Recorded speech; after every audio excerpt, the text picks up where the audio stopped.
But before that, I'll do an introduction. So, so Soqqle is a social learning platform.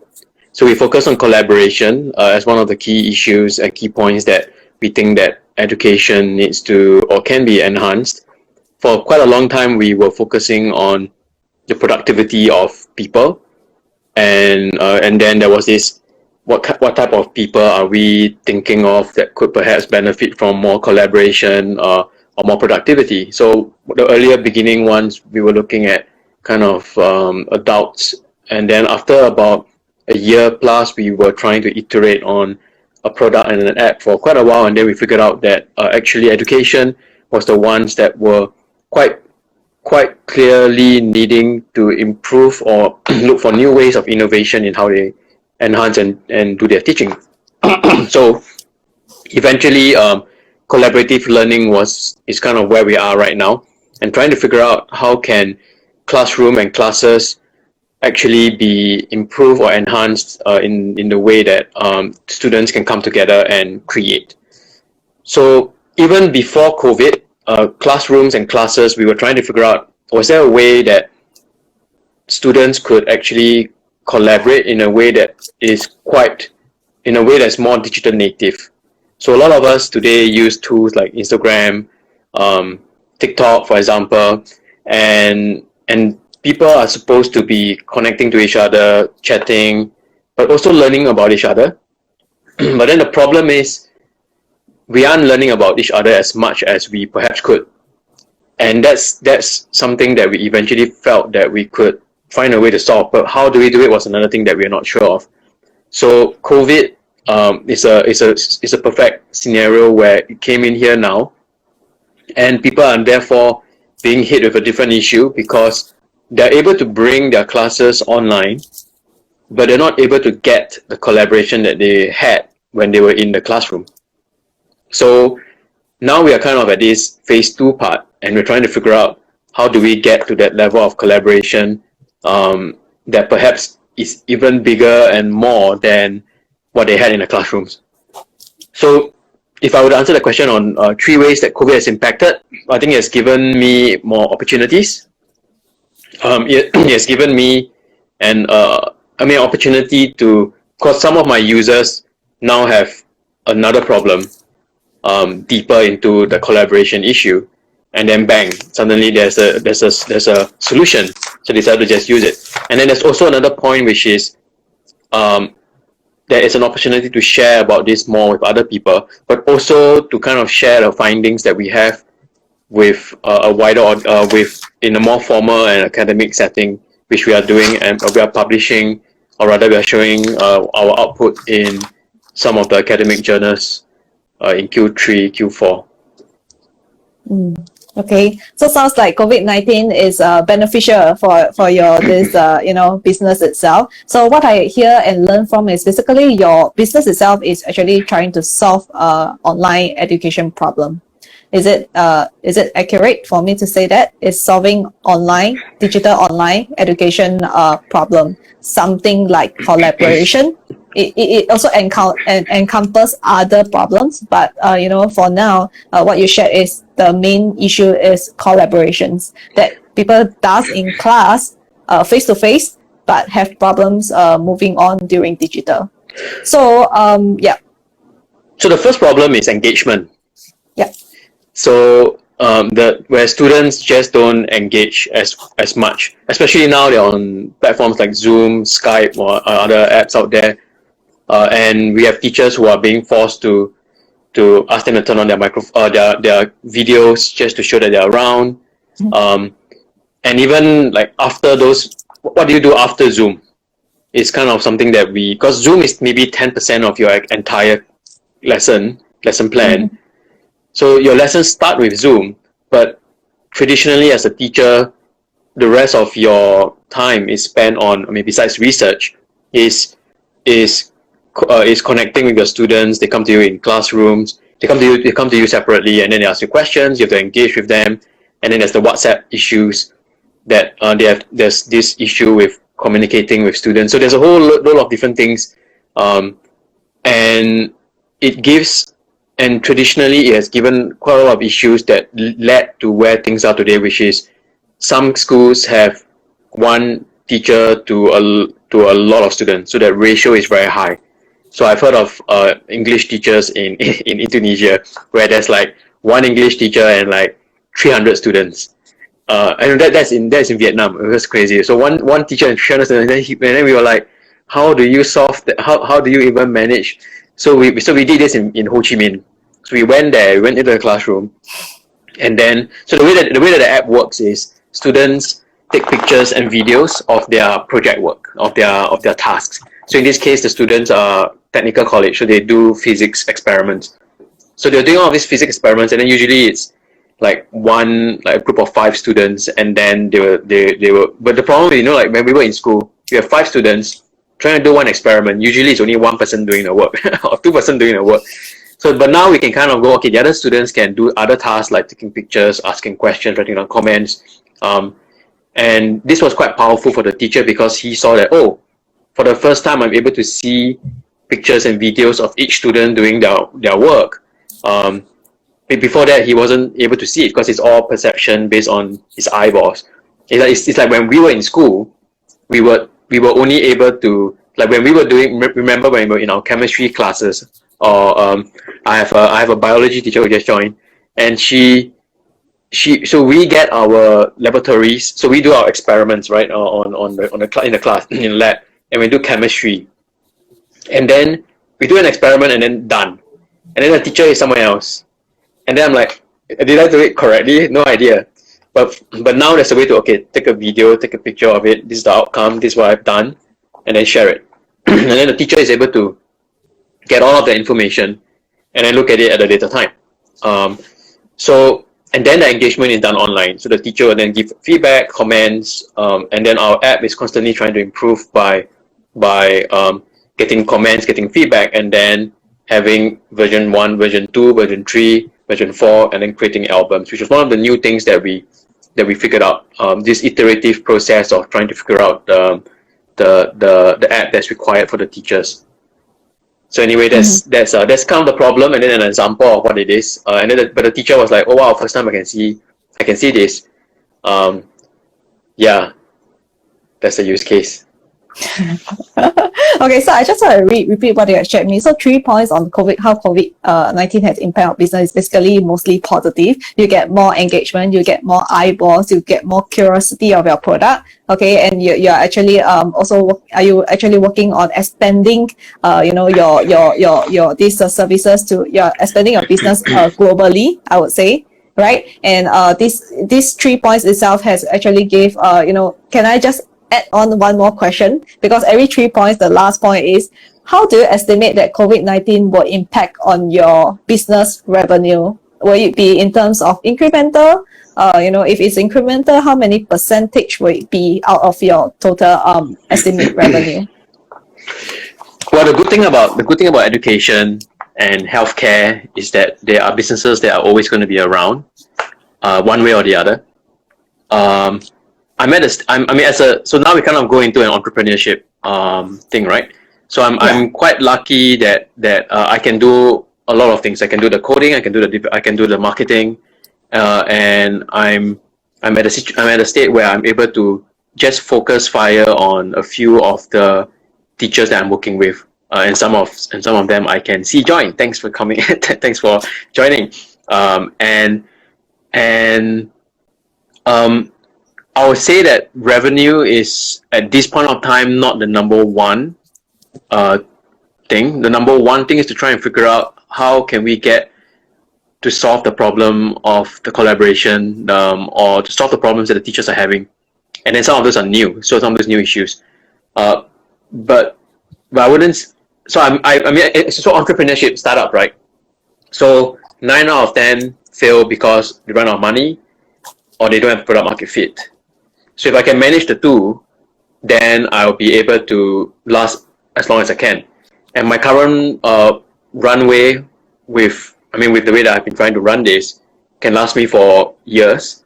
But of course, I need to find a way to make it sustainable. So that's where we're trying to focus on on a bit more of the consulting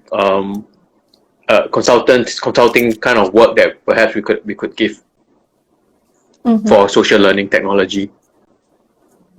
Okay. So can I say that are you able to give us an estimate on the percentage that you're seeing, okay, based on current COVID-19 impact, right?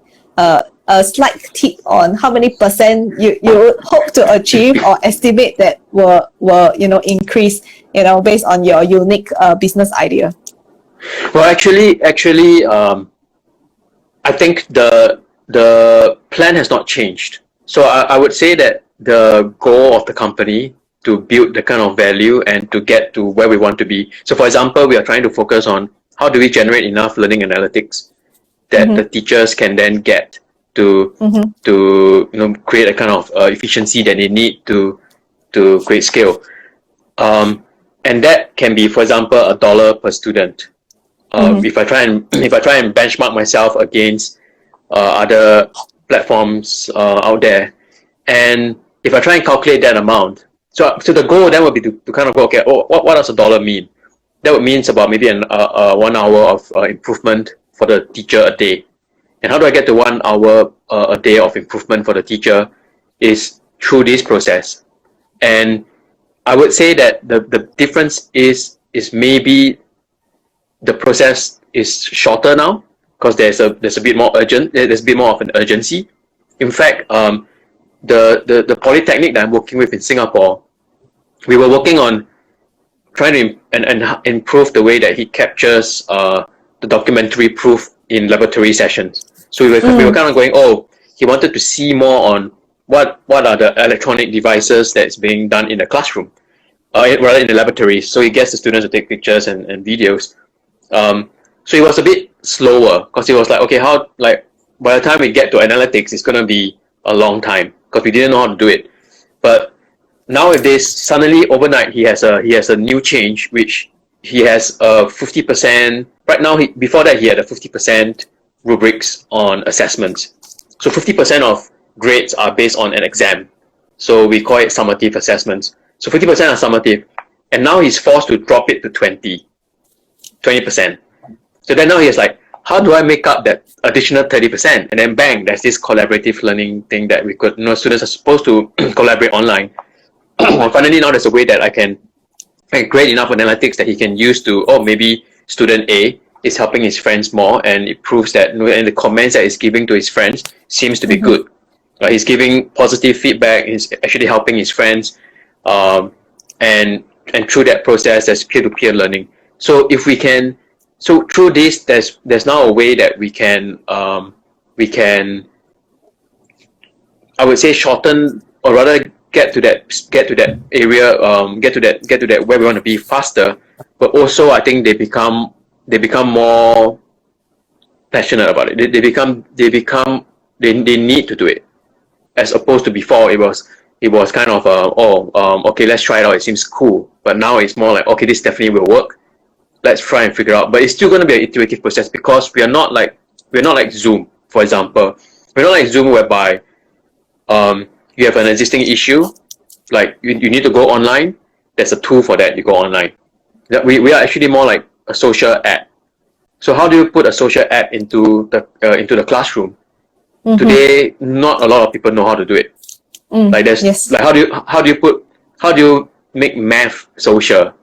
You can't make formulas, post it online, and then somehow people start engaging. So how do you create that process out of it? And we have some really good examples in Indonesia, in where the students are actually in finance, discussing the topics, sharing it, commenting, liking, and then they even post things like, oh wow, I learned way more here. And it's partially because it's not just a social app, it's a private social app. So because it's a closed environment, we are getting to this point whereby the students are more willing to share than if it was a public environment. So for example, we actually go this is in a school in Singapore, we actually go, what do you think of home-based learning? And then we have students who are going, it's really boring, I can't wait to see my friends again. And then some of them are very negative. Like one of them actually used the word like death. was like, wow, that's quite bad. So 30% of the tags that was posted were all negative. And then, but it was very powerful for the teacher because he could see where some of the students are just quite negative. And this kind of negativity could actually spread to the whole class. So, so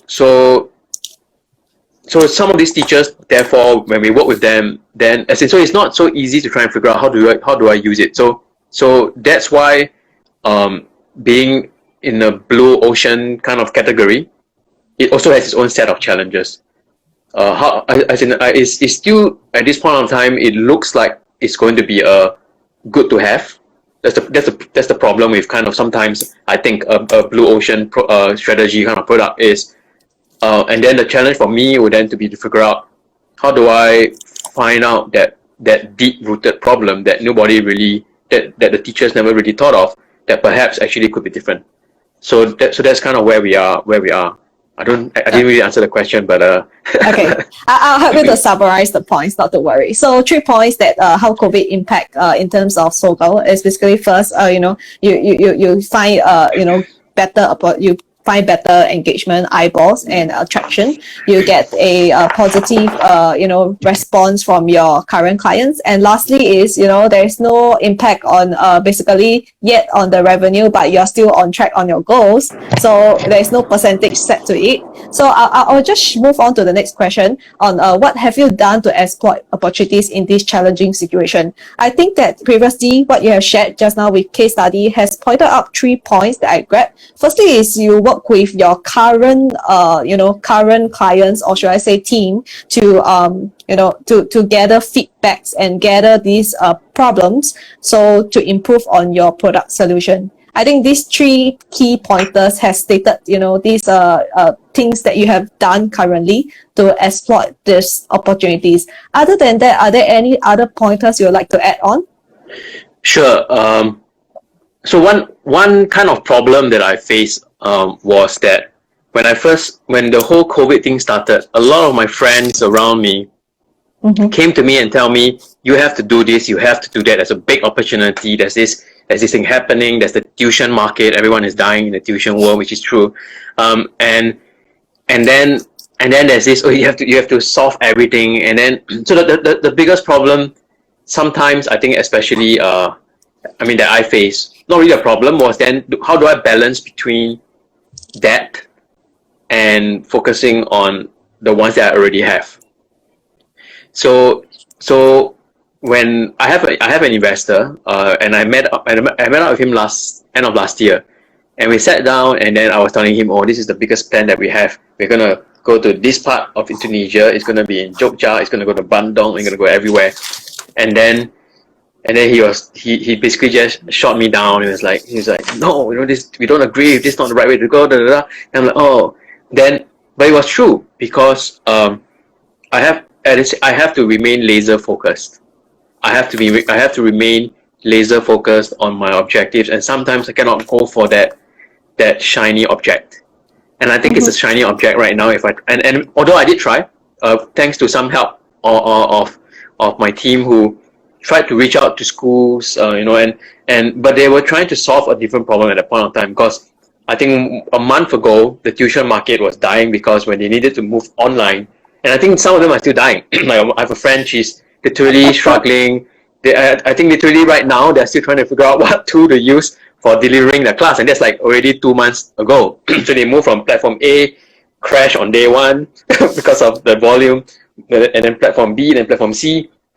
So if I try and chase that shiny object and go after a huge potential private tuition market, then I would that product might not end up in the right place for the bigger goal, which I would like to still remain focused on the higher education, but also some of the teachers who are spending a lot of time with me to really brainstorm all of these things. So I would say that I'm not really trying to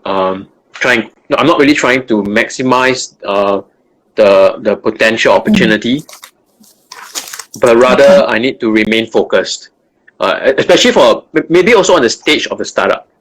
So at this current point, the stage of the startup is to take this opportunity to learn, and and I mean that's also for individuals, right? As an individual, as a person, sometimes like we hear this a lot as well. People who lose their jobs, and then a lot of advice will come to it's time to really learn and be the best.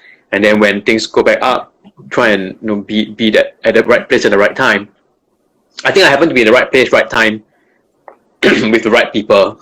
This was my advisor. Right place, right time, right people, and luck. I don't know whether I have all four, but yeah.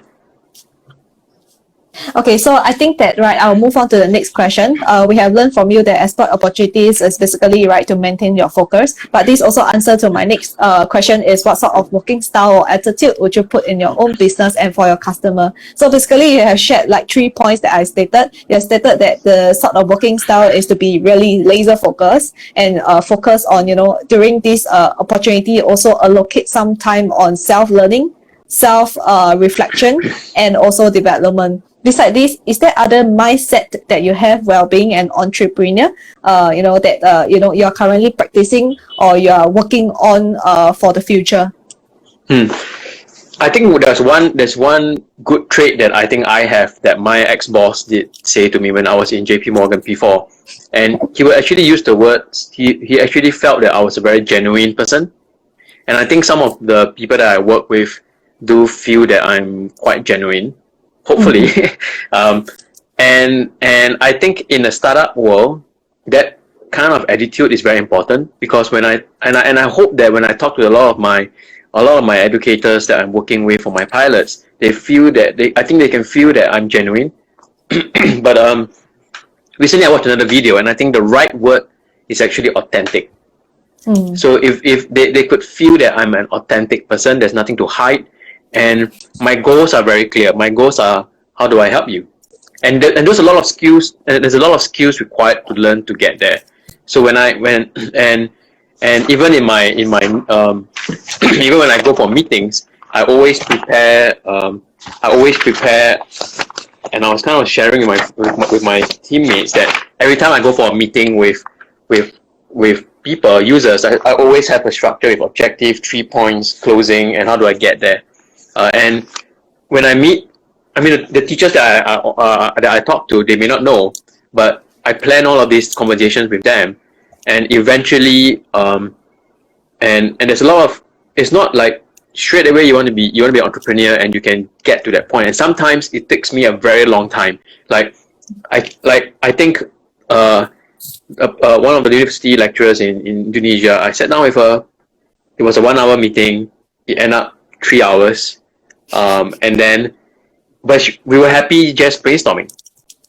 And later on, she even brought me to a museum in Indonesia. So it was quite funny. Anyway, so it took a lot of time to sit down, understand the problem, write down, okay, how do we brainstorm? How do we solve this together? And then we try and create a relationship whereby we are doing it together.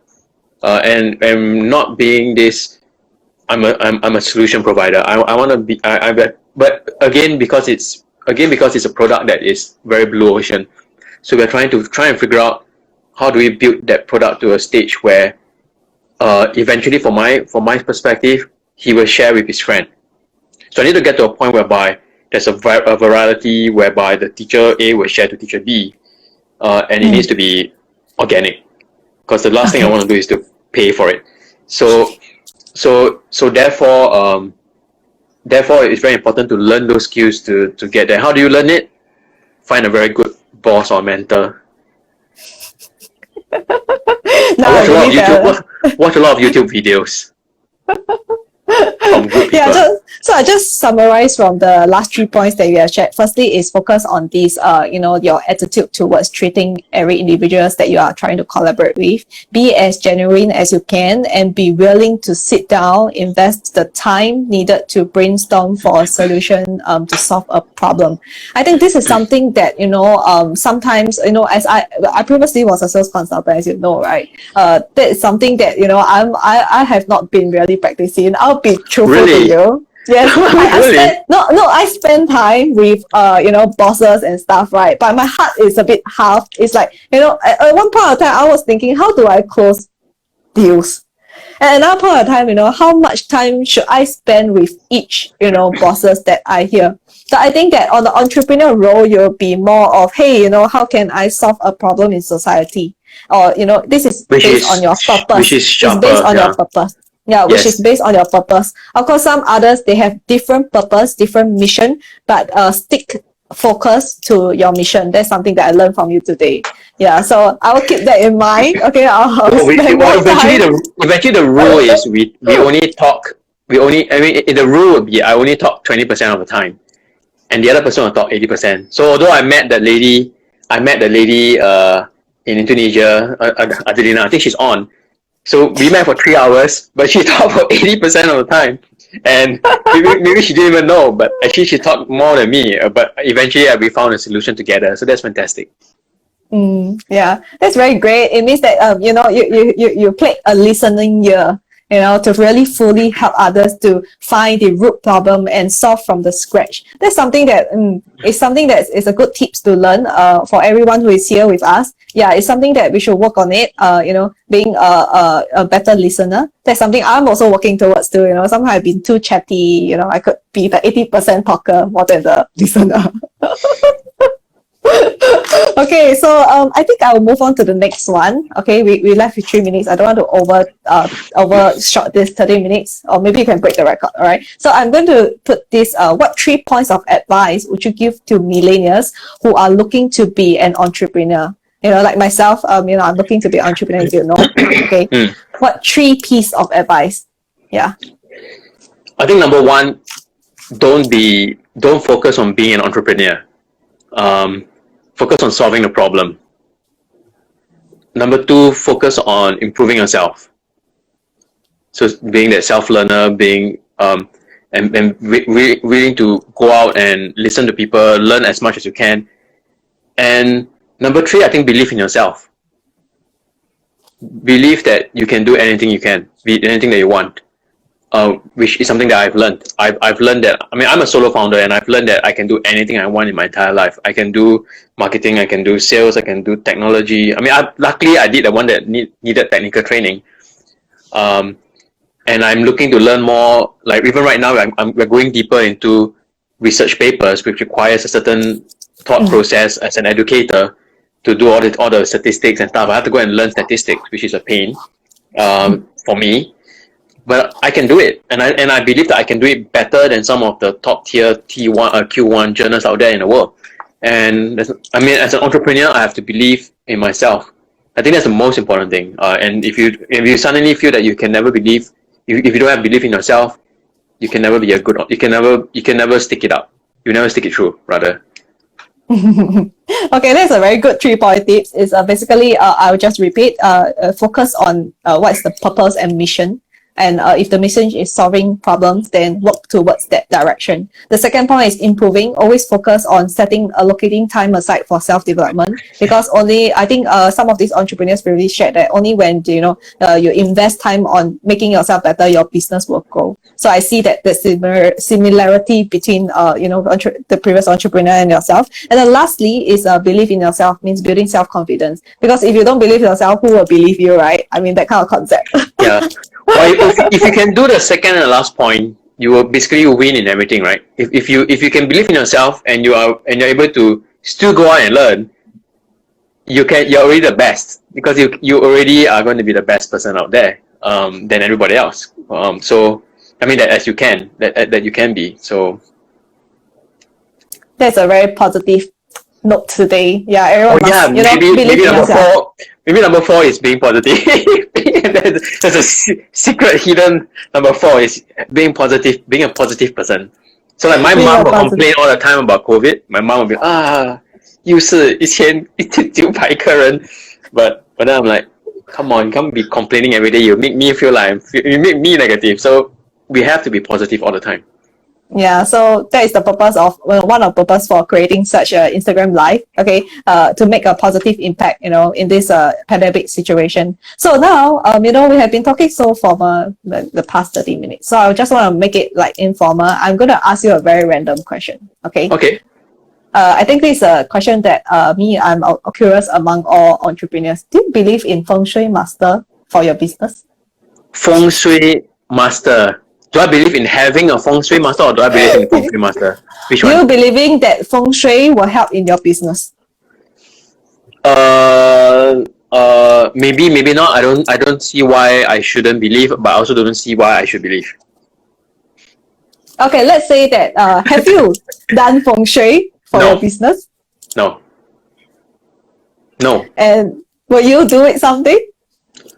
Uh, why not? So you're keeping a very open minded on all techniques to make a business successful, right? Can I Everything, say so? everything, yeah, everything. That's a very nice one. Except the bad things. How would you give some example of bad things? Bad things. Anything that's criminal, anything that's against the law, anything that's not humane, anything that's that is doesn't have justice in it. So any of those points that I think I mean there's probably a range of 10, um, probably won't work. But I have to also learn what are those extreme ends. So I watch a lot of these videos on YouTube, like how these criminals get away with things, and then learn about it. So yeah, audiences, okay, if you like to have like some self-development or learning extreme ends, right? Okay, Daniel has shared with you all. You can check it out at YouTube. And if you need any tips on which are the extreme videos, please reach out to Daniel. Yeah. He can share I will share with you a screenshot of my recommended videos from YouTube. YouTube recommends me all the time, and I'll share it. Mostly Okay, history. so yeah, history. Okay, wow. Okay, so here, okay, we are okay. This is the end of the interview. So what I can do here is I'll summarize the key points and I will let the Daniel validate before I share with all of you. And I'd like to thank everyone for taking this half an hour out or 33 minutes to be specific out to come on board with us. I had a very enjoyable session with Daniel. Okay, he's really very genuine. Okay, he really spent time, to help you out or even question, ask you for things. Not ask me for things. Like he will ask you in depth on things that you are concerned, you have problems with. If he can. Okay, that's something that I really appreciate as a friend or even knowing about this. Yeah, so yeah, I saw some people putting comments, thank you. Yeah, so from here, okay, what I will do is I will share this Soqqle Instagram. Do you have a Facebook page? Yes, I do. Yeah, I'll share his Soqqle page. So please show some support. Okay, if you're keen, okay, you have teachers friends who are or tuition centers, bosses that are desperate to find for online platforms, right? Please introduce to Daniel. I believe he will be able to help them to solve solution. Maybe you can give some specific example of those audiences that you are currently engaging with, because I spot that there's one thing that you have mentioned is a higher education. What will be this category in terms of higher education? Is there an age group or criteria? Well, currently it's higher education. So there'll be from a Singapore context, it will be IT, polytechnics, universities. The topics can be for all kinds of topics, from a very age-old type, from finance to engineering to science. Right now, anything that's visual works very well, that has pictures in it. But even something as basic as so we go for informal learning as well. So which is kind of the emotional learning, social emotional learning topics. So it can be any kind of topics. So it's something that I have to discuss and brainstorm together with the lecturer. But the ones that are very obvious are going to be humanities related. So it will be about social science and those kind of topics that are very easy to use. Language is perfect. So language, a lot of my teachers are language teachers. They students speak and present on the app itself, and then the teachers can give comments on it. There's a learning dashboard as well on the website, and yeah, and then that's the kind of use cases that we have. Okay, sure. So thank you, Daniel, for spending time with us. So yeah, if any one of you here is looking out to have a platform, or your bosses or directors or people who know connections knows that is finding for digital platform to teach and improve their teaching to the students, please feel free to reach out to Daniel. Right, I believe he will be able to spend some time to understand the root problems and challenges that this organization or schools are facing, especially for this in this COVID-19 situation. So I'll end here. Daniel, anything else you want to add on? I'm going to end the call, this interview session, you know. No, I'm good. Thanks for everything. It was great for chatting with you and organizing this. It was very nice to know you for all these few years, and I hope everything goes very well. And Yeah. I hope I would love to continue with the lecturers that I have. I'm working with some of which are in this call, and it's been fantastic to chat with everybody to find out what are the deep-rooted problems in education that perhaps online collaboration learning can solve. Okay, sure. Thank you very much, Daniel. I'll share with you the video, okay, you know, like the next few days. Then I'll clear up these notes, and, you know, you'll probably have to help to validate a bit if I miss out anything, all right? Sure. And audiences, okay, feel free to give a follow to Soqqle, okay? Support, you know, my friend here with me, my entrepreneur friend here with me, and let's keep in touch, all right? Thank you very much, and enjoy your day. Okay. Bye-bye. Cheers. Bye-bye.